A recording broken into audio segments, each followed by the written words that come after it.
Let's take a look at some models that I made last summer, or this summer, I guess.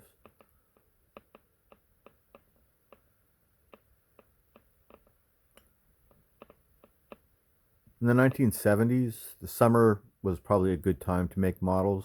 I remember making models a lot during summer months in the 70s. You know, you had time because it's a process that takes time putting these things together and painting them if you choose to paint them.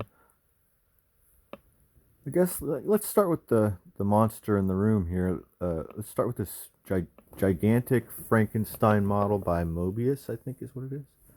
I guess we'll look at the box right here. So this is a reissue of what I believe to have originally been an Aurora model kit that came out in the early to mid 60s. You can see there it says 2008, so that's when they reissued this kit. I didn't have this kit as a kid, and I didn't have a cousin or a sibling that had this kit. I just remember seeing the advertisements for it, perhaps maybe in back issues of old comic books. I can't remember where. But if you look on the cover, the box art, that's the Glenn Strange Frankenstein, which is kind of a seldom seen Frankenstein these days. Everybody pretty much associates the character with Boris Karloff's portrayal. So he's on the box, but if you take a look at Frank himself, he's he looks more like Boris Karloff to me. So this is a big toy. I really should have measured it before I clicked the video to start, but I think it's about 18 or 20 inches tall. It is gigantic, as the box says. I have not painted this figure or this model. I put it together, and because it came in this colored plastic, this kind of light aqua green mint. It's hard to describe what the color is. Maybe it's even a light blue too. It's interesting though, but it's a cool color plastic, and then the other plastic is a gray. So I'm leaving it unpainted for the time being. This is a cool model. I'd recommend it. It was fairly easy to put together, and it was fun. The only problem with this model is the mode that they chose for the articulation of the arms.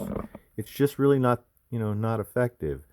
There is on the inside, holding these two arms together, a long piece of elastic rope that is supposed to make the arm able to hold up. And I pulled it as tight as it would possibly go, and that's about it. It just drops down. It's kind of unusual. He comes with this bolt on the back of his head with this chain, which was fun to put together. It's pretty cool. And connected to it is a shard, I suppose, of what is supposed to be a headstone.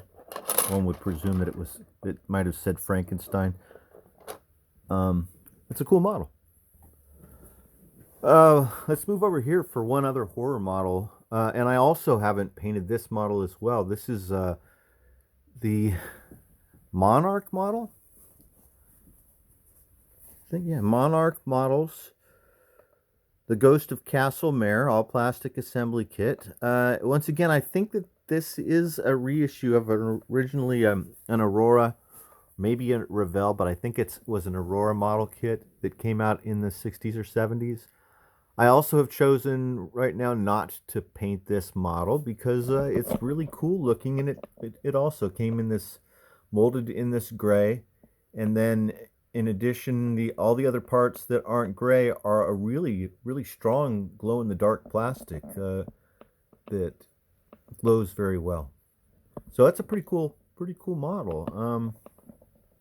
Fun to put together, easy to put together. And then we're going to finish off with these three cars that I built. First, we'll start with this Polar Lights 64 Pontiac GTO. This is a snap type model, and the thing I like about snap together model kits is that typically, because it's snapped together, everything fits together much easier. almost every model that I've ever made that I work with, there's always some part that, excuse me, that you have a hard time fitting together. Usually it'll be something like the drivetrain, or for me a lot of times it's almost the very last thing that you have to do, which is fit the body over the engine and the frame with the interior, make it all kind of fit and snap together properly. So that's kind of hard to do sometimes, and we'll talk about it probably later in this video in a second when we get to the next model. But these snap together models are made to fit together and made to be made by kids or beginners, and they typically have screws on the bottom that you screw in with a little screwdriver and put together, and they work great. This was a really fun model to put together.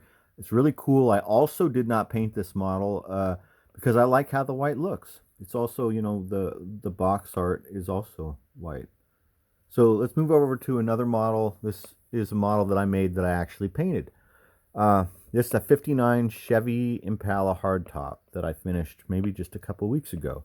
I took my time with this. I did this two-tone process with tape, with some painter's tape, and it kind of turned out really cool with this metallic green on top and this kind of 50s aqua foam color on the bottom.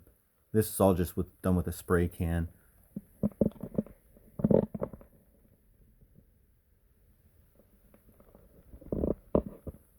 Cool model. Fit together fairly easy. Total difficult part, that windshield right there, that chrome windshield, was really difficult to fit together, and it's just barely hanging on. As well as the thing that I was just talking about in the last model, getting everything to snap together and fit together right. I don't really think that this car is supposed to be this low to the road, but it turned out that way with the way that I built it, unfortunately. But that's a really cool model. I really like it. Fun to build. The hood opens up and the engine is in there. I just don't feel like opening it up. Last model right here. This is another snap together model kit that was really quick, really easy, and really fun. It's this Revel Enzo Ferrari, and it all fit together quite well, with the exception there's a little problem with that back window snapping down when it's supposed to snap. I don't know, but it all worked out in the end. I like this model because it's molded in this red plastic. Once again, I like sometimes being able to skip the step of painting, but then at the same time, I also just like to be able to see a colored plastic, or to see plastic in its most truest form. So thanks for watching. Have a great day. Bye-bye.